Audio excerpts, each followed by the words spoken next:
Hi students, I want to explain how to do this lab, lead an element of danger from science takeout. So on this lab specifically, it's important that you read through all of the safety instructions. Some of it might be obvious to you, but some of it might not be obvious to you. So please make sure you do the things like don't use the contents for anything but this experiment. Don't eat it, wear your goggles, don't eat near it, wash your hands when you're done, but make sure that you have read through the safety instructions before you start.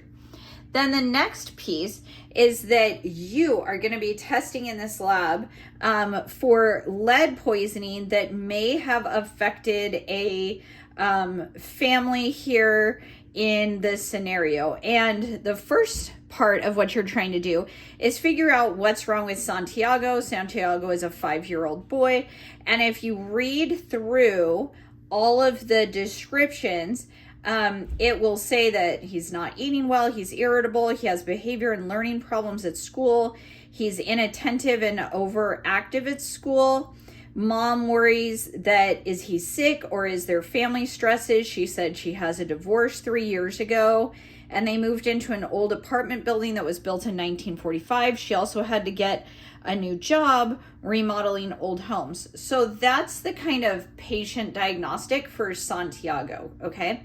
So the doctor thinks that Santiago might have lead poisoning, and so he's asking you to test the blood lead levels of Santiago.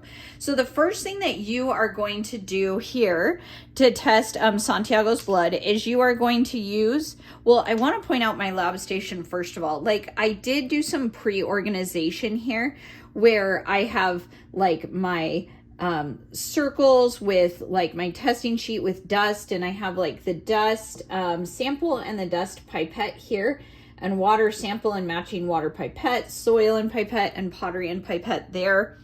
But for this part of the test, you are actually going to be testing Santiago's blood. You're going to take out this lead test paper. It says to put it in for 2 seconds, and then pull this piece of paper out after you've put it in the blood for 2 seconds. And you're going to test the color of it here, based on its color, how much lead is in his blood. So you'll compare the colors and try to find something that matches. So that is the first test. And then from there, you are going to answer this question here. What's the concentration of lead? And it's already like written here. You're going to put it down here. Then is this safe or dangerous? Well, to know that, you have to get that number and you have to look at this table below. So if his showed up as like 60, if he had like came up as a 60, then he's going to see how all of these are colored in. That means he has all of these: learning behaviors, weakened bone, decreased red blood cells, digestive system problems, kidney damage. He would have all of that. But if he came up as a 30, he would only have these two that are colored in, like learning and behavior problems and weakened bones. If he shows up as 0, he has nothing. So depending on what he is, that is, do you think it's safe or dangerous? And you'll write there. I would say any of these where it's causing learning behaviors or even behavior problems, any level here is going to be dangerous.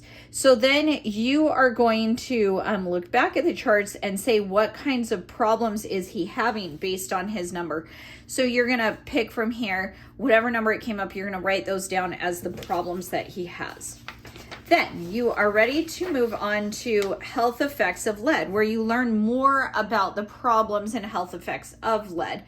Now, the first several of these are going to be what I called read and respond, where they're going to have a very short couple of sentences here about lead and how it's toxic and causes problems. And then they're going to ask you 2 questions from this reading. So read this, respond here. You're going to do the same thing in this paragraph, and you're going to respond here. This question here takes you back to this chart, and so you can refer to this chart. For this chart here, you can refer to this chart to get some more information. But basically here, this is a read and respond from this passage as well. and so is this one. Here's another read and respond and another read and respond, all about lead, and you're going to find out a lot more true facts about lead and how it's dangerous. And so you're going to answer those read and response. Okay, then back to testing. Okay, so now you have done a lot of read and respond where you know a lot of the basics of why lead is bad. So we're going to look at how can we prevent lead exposure and not be exposed to lead. Like, are you being exposed to lead in your house or environment? Who knows? So do a reading here, which will basically tell you a little bit more about lead and how the effects are permanent. So if there are problems with Santiago, then basically those can't be changed. Like the lead is stuck in your body forever. But then what you are going to do is find out where lead is coming from in the environment, okay, that Santiago lives in. So the first step is that you're going to put 2 drops of the liquid from each of the test tubes.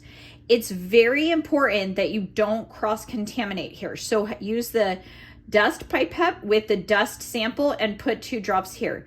Then put that pipette and sample to the side. You won't need them again. Use this water pipette with the water sample and put 2 drops here.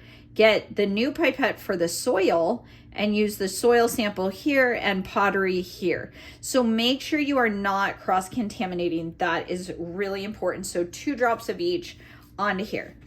Then the next thing you're going to do is you're going to flip the page again.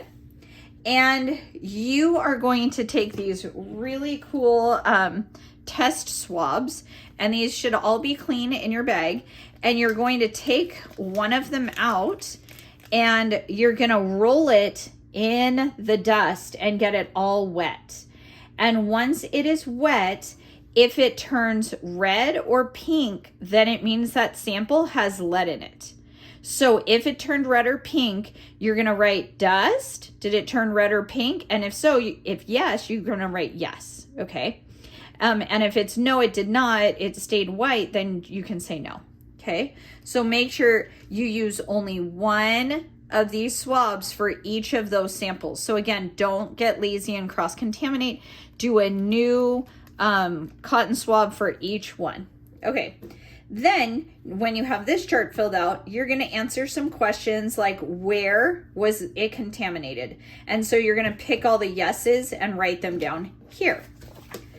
Then you're going to do another read and respond here about lead, about more information on lead. And then you're going to go to the last page and finish with another read and respond. So that is how you are going to learn more about lead and lead testing. If you're interested in this, in the packet, it gives you some ideas too, but you can get these kind of kits for real and test in your own home on like lead poisoning and or lead in the environment from different like hardware shops and things like that you can get a home test for your own house too. Anyways, I hope you have fun with this one.